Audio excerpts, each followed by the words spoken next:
عن أبي هريرة رضي الله عنه أن رسول الله صلى الله عليه وسلم قال hakisimami قياما mpaka utatoka moto upande wa ardhi ya Hijaz.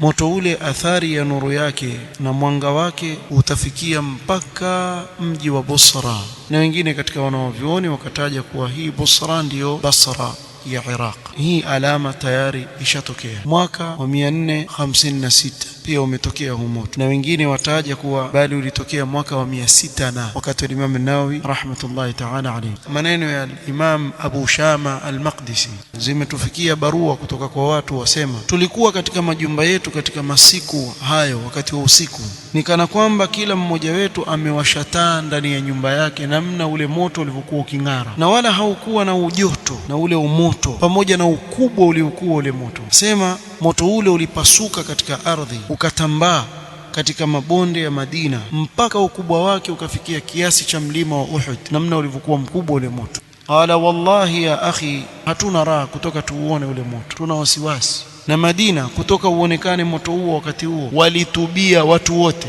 wakarudi kwa Allah subhanahu wa ta'ala.